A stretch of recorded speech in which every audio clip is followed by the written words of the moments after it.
Assalamualaikum warahmatullahi wabarakatuh.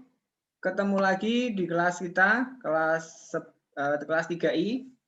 Hari ini kita masih mendiskusikan materi minggu yang lalu, yaitu tentang brake system konvensional. Sedikit mengingatkan saja, kalau kemarin saya sudah menjelaskan tentang komponen, prinsip kerja, dan sebagainya. Untuk hari ini saya akan sedikit mengulas tentang mekanismenya, jadi ke hidrolisnya gitu ya. Oke, perhatikan animasi di bawah ini.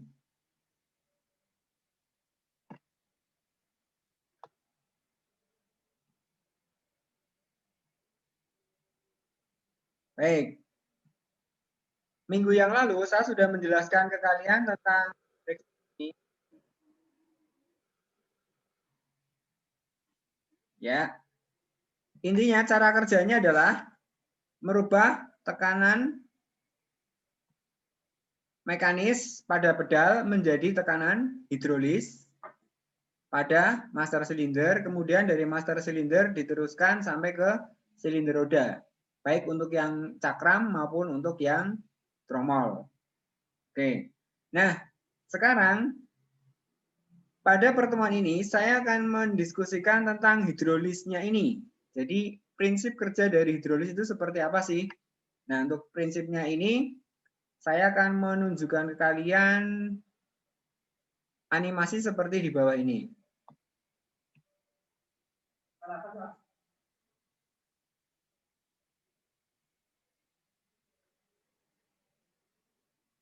Baik, pada HP kalian sekarang muncul cara kerja hidrolis.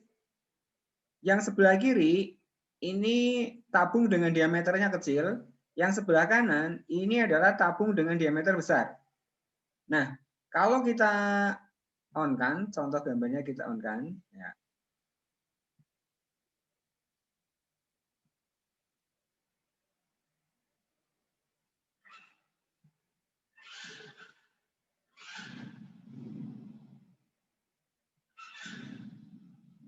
Nova 3 Ramadan, oke. Nah, yang sebelah kini diameternya kecil, lubangnya kecil ya. Anggaplah ini adalah master silinder. Ini master silindernya. Kemudian ini adalah selang sampai fleksibel hose-nya sampai ke kaliper. Nah, ini adalah silinder roda pada kaliper yang besar. Oke.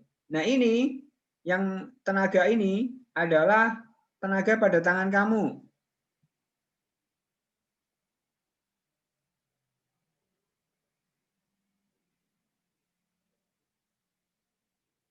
Oke, ini tenaga pada tangan kamu atau kaki kamu saat menekan. Jadi kita hanya butuh tenaga kecil untuk menghasilkan tenaga yang besar. Caranya dengan apa? Merubah diameter kecil menjadi diameter besar. Kemudian di sini di antara mereka dikasih katup atau klep. Ya, untuk mengatasi berbaliknya arah. Paham ya? Oke. Jadi prinsip kerjanya rem adalah menggunakan hidrolis. Tampilannya seperti ini, diameter kecil dan diameter besar.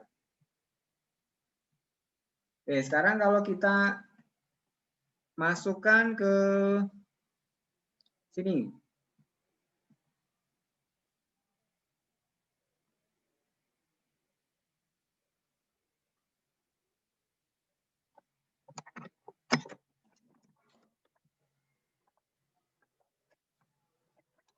Nah, kalau di realnya maksudnya adalah begini.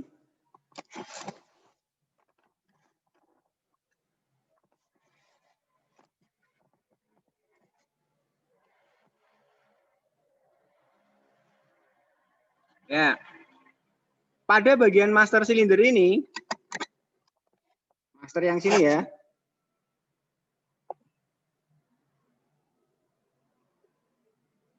Nah, ini.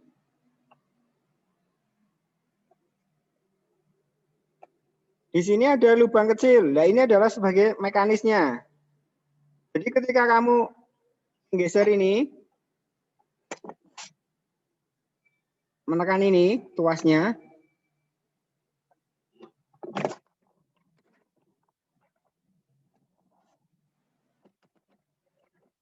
Oke, ketika kamu menekan tuas ini, itu sama dengan memberi tekanan. Nah, tekanan ini akan diteruskan.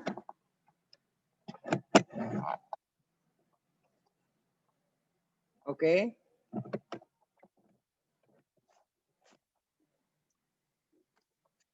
Dari sini akan diteruskan ke sini. Ini adalah lubang yang kecil, ada di sini. Tekanan di sini, diteruskan di sini, lubang yang kecil di sini. Kemudian ini ada selangnya. Oke, selang fleksibelnya, ada yang pakai, kalau di mobil pakainya apa? Oke, bahan besi ya. Tapi kalau di motor semuanya pakai fleksibel. Ini kemudian turun sampai ke master silinder. Sampai ke kaliper.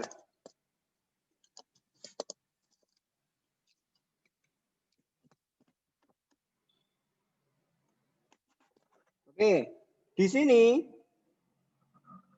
ini lubang besar. Kalau yang ini bentuknya berarti ada 2 silinder roda ya. Ada 2 silinder roda, ada yang 1, ada yang 2. Nah, di sini besar. Kalau di atas tadi kecil, di bawah ini jadi besar. Nah, maka bekerjanya hukum Pascal ini tadi menggunakan prinsip hidrolis, kalau di bagian tuasnya tadi kita tekan tenaga yang kecil, maka pada bagian silinder roda akan menghasilkan tenaga yang besar.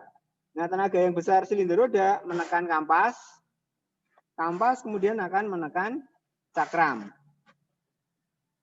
Kampas akan menekan cakram, kemudian terjadilah gaya gesek menghasilkan panas. Oke, dengan begitu kecepatan akan berkurang, bahkan bila mana perlu mau berhenti, silahkan.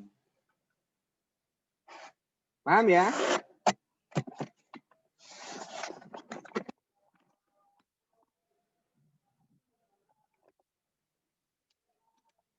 Baik.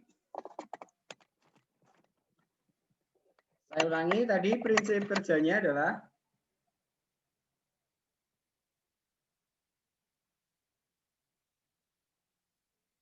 oke. Jadi di sini kecil, ini pada masternya, di sini besar, itu pada silinder rodanya.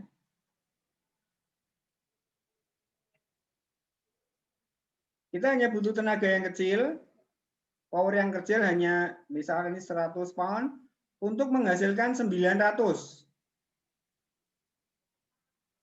Oke, nah saya ulangi, di sini kita hanya butuh tenaga 100 untuk menghasilkan 900. Berarti naik 9 kali tenaganya. Misalkan tenaga yang kamu gunakan di sini adalah 5 kg, maka di sini akan menghasilkan 45 kg.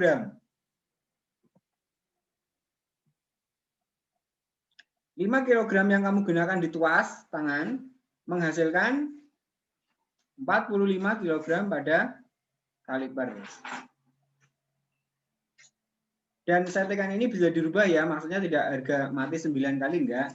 Kita rubah ininya maka akan berubah juga. Bisa pakai 1 silinder roda, bisa pakai 2 silinder roda, terserah. Yang penting prinsipnya kalian tahu. Kemudian yang berikutnya adalah yang oli rem. Nah, oli rem yang digunakan adalah dot 3, sementara dot 3 dot 4. Kalau mobilnya agak lama ya biasanya pakai dot 3, tapi kalau agak baru ya pakai dot 4. Untuk minyak rem ini kalian harus hati-hati. Jangan sampai tumpah kena bodi. Oke, kalau tumpah kena bodi, segera kalian kasih sabun ya, segera disabun kemudian dibersihkan dengan air. Jangan dibiarkan terlalu lama karena nanti dia bersifat korosif terhadap catnya. Panas, kemudian catnya yang kalah. Oke, jadi kalau kamu servis rem, ada oli yang tumpah ke bodi, segera kamu bersihkan. Baik motor atau mobil sama saja.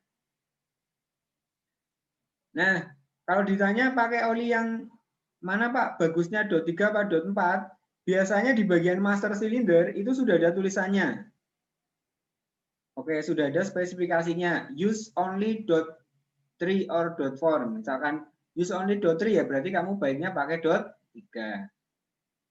Kalau disuruh tulisannya pakai dot 4 ya gunakan dot 4. Kalau masalah merek gimana Pak? Bebas. Kalau masalah merek tidak ada apa anjuran ya, suka-suka saja. Cuma biasanya yang semakin mahal itu semakin baik kualitasnya. Cuma tadi tidak menyalahi spesifikasi yang dibutuhkan. Misalnya harusnya pakai dot 3 malah kamu isi dot 4 atau dot 4 malah kamu isi dot 3. Itu yang jadi masalah. Tapi kalau merek mau pakai Jumbo, mau pakai Preston, mau pakai apa saja terserah kalian, bebas. Paham ya? Oke, paham. Kita stop share.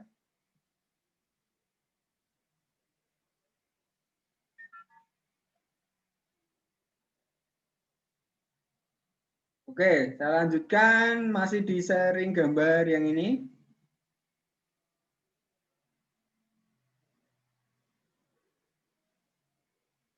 Baik.